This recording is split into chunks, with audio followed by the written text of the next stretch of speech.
32 பேருக்கு கவர்மெண்ட் வேலை கொடுக்குறாங்க. டிஎன்பிசி வந்து கம்மியா தான் அனௌன்ஸ் பண்ணிருக்காங்க. 26 தான் அனௌன்ஸ் பண்ணிருக்காங்க. அதுல டிஎஸ்பிக்கும் வேகன்சி இல்ல. 26 குரூப் 1க்கே 26 தான். ஆனா 32 பேருக்கு வந்து உங்க அரசியல் மீட்டிங் அவங்க வந்து ஒரு பொது நிகழ்வுலையோ அரசு ஏற்படுத்தின ஒரு நிகழ்வுலையோ இல்ல ஒரு சமூகம் சார்ந்த ஒரு விஷயங்கள்ல பங்கெடுத்து உயிரிழந்தவங்களோ இல்ல.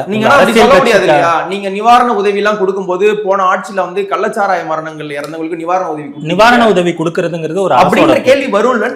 அது ஒரு அரசோட கடமை ஆகுதுல்ல. ஒரு கவர்மெண்ட் போஸ்டிங்ங்கிறது அடுத்தடுத்து அரசு இது கொடுக்குது. ஒரு கள்ளச்சாராய மரணத்துக்கு வந்து ஒரு நிவாரணம் கொடுக்குது அப்படிங்கிறது வந்து அரசு எடுத்திருக்க ஒரு துறையில டாஸ்மாக் வந்து அரசு கிட்ட இருக்கு.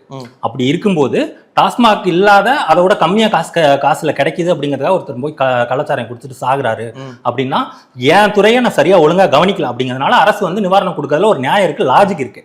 நீங்க உங்க தனிப்பட்ட அரசியல் மீட்டிங்காக வந்த ஒருத்தருக்கு வந்து அது வந்து கவர்மெண்ட் ஏற்பாடு பண்ண ஒரு இதுவோ எதுவும் கிடையாது.